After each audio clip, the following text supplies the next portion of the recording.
everybody! Before I get into the meat and spuds of today's exciting topic, I just thought I'd have a quick word about the previous video, which, for those of you that have followed this channel for some time, will realize was a little bit outside the norm for me. That video actually went over very, very well. In fact, it far exceeded my expectations. I gained quite a few new subscribers from that. And to those of you that joined on the back of that video, thank you very much. It is very, very much appreciated, as are all the people that have stuck with me. Your presence here and your comments and likes and sharing and all that helps to keep this channel going. So it is with sincere gratitude that I say thank you, because that's what gratitude is, right? Anyway, there were inevitably a couple of people that were rather annoyed at that video, leaving comments such as, I didn't sign up for a political channel. Well, fair enough, though I fail to see how one video out of many makes this suddenly a political channel. It's a bit like saying The Godfather was a comedy simply because you saw Marlon Brando smile in one scene. Anyway, I just want to assure everyone that I have no intention of turning this into a political channel. It has always been and always will be primarily a scale modeling channel. That's not to say that I might say the odd remark about something that annoys me or some issue that I think is important to me. I will try to keep those to the gripe du jour shorts, which I have just started doing.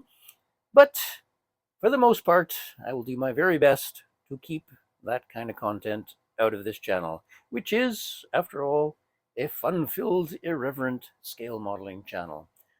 Anyway, enough about that. Let's crack on and carry on and move onwards and upwards and all that important stuff, shall we? Well, it's been quite some time since I've done an update on ye old Hasegawa P-12E. In fact, the last video was so long ago, I don't even remember when I made it. Probably 3 months ago, possibly. Not sure. Anyway, I believe I did say in that previous video that the next one in the series would be the last because I'd have the P-12 finished, and, well, I don't. The reason is I've kind of been procrastinating a little bit because I sort of screwed it up. Nothing serious, nothing I can't fix, but you know how it is. You got to go back and tear something apart and redo it and fix it, and you keep putting it off and putting it off, and next thing you know, it's 3 months later, and you haven't done a damn thing. Anyway, so the thing that I screwed up was the tail skid. Now, those of you that can remember that far back, I know I can't, but those of you that can will recall that the aircraft that I'm doing is this one here, which does in fact have a tail skid. Now, the Boeing P-12 was manufactured originally with tail skids.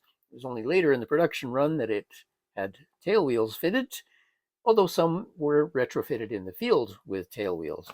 The Hasegawa kit, of course, does come with a tail wheel, and I thought it would be a simple matter of just leaving that off and scratch building a little tail skid and banging it on there.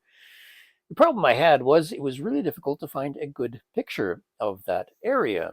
But the more I looked and studied, the more I realized it was going to take just a little bit more than leaving off the tail wheel and banging on a scratch-built tail skid.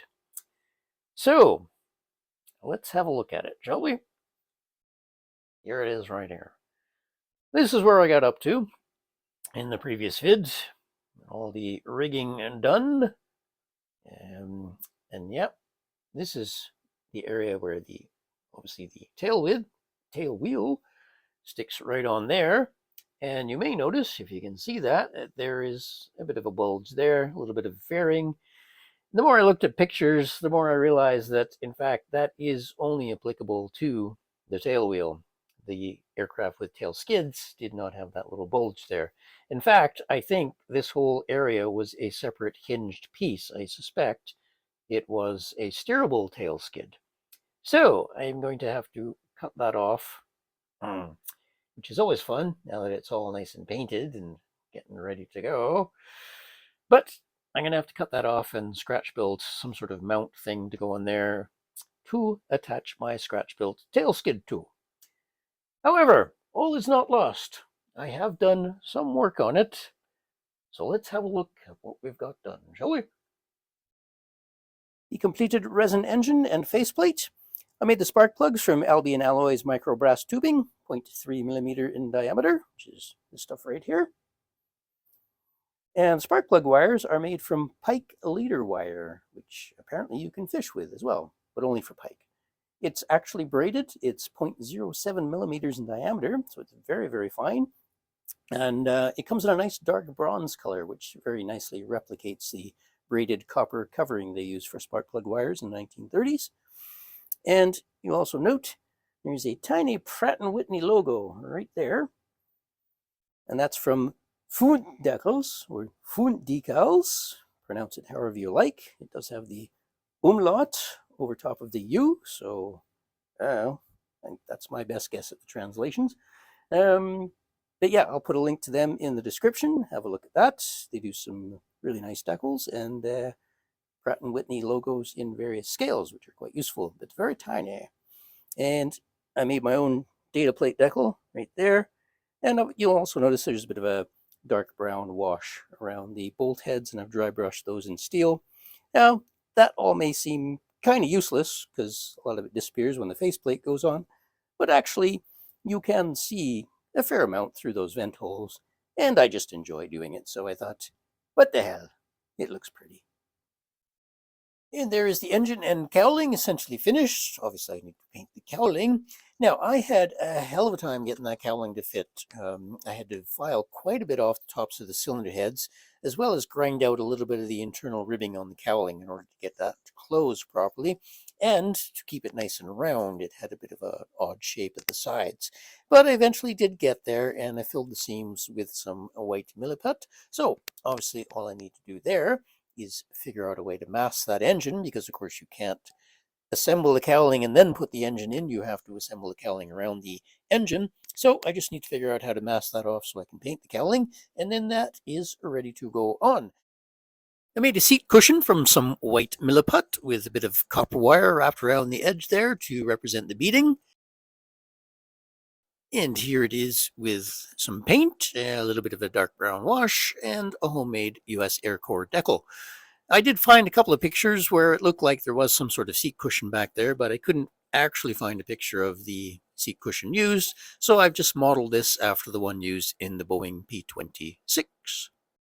So I painted the wheels and the tires. Well, I did the wheels quite some time ago, but I've just done the tires. Now, the way Hasegawa molded these, the line between the tire and the wheel was a little bit indistinct, which made it rather tricky to mask. Consequently, I've got a bit of a jagged line there, so I need to clean that up a little bit. I originally painted the back of these olive drab, but looking at pictures, I realized they're actually yellow, so I redid them in yellow. I used Tamiya rubber black for the tires, which seemed appropriate.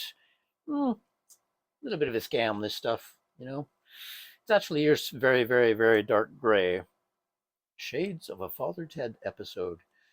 You could easily make your own by putting a couple of drops of white and some black paint, but hey ho, I already had it on hand, so I used it. And I've taken the plunge, and I've cut off the offending bit of the tail there.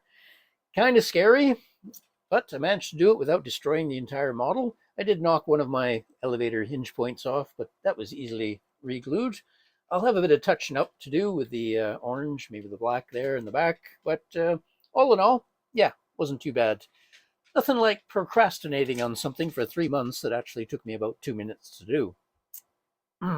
Yeah. Anyway, and I've decided that rather than scratch building a new tail skid mount, I'm just going to use the kit piece. There it is right there. That's the bit I cut off. I've crammed it full of milliput. Once that sets, I can just file those bulges off and modify this bit, maybe stick a couple of brass rods in there so I've got a nice strong mount, and that will be my tail skid mount. So there we are. That's where I'm up to with the Hasegawa P-12E. Now, I'm going to stop saying that the next episode on this will be the last one, because I'm not going to guarantee that. It's entirely possible. I'm going to try my very best. I'm going to get some work done on it this week, and hopefully I will get it finished, but can't guarantee it. So stay tuned. We'll see what happens. And that is going to do it for today. It's a rather short update, but yeah, that's where I'm up to. Other exciting things in the pipeline, so stay tuned. Thank you, everyone, for watching. Those that have subscribed newly, thanks for coming on board. And the rest of you, thanks for staying with me through my little political outbreak in the last video there, or whatever you want to call it. Anyway, so be sure and check out the store where you can get some cool merchandise like this. Not merch, merchandise. And they've got hats and aprons and bags. Oh my. Thanks very much for watching, and we'll see you very soon. Bye-bye.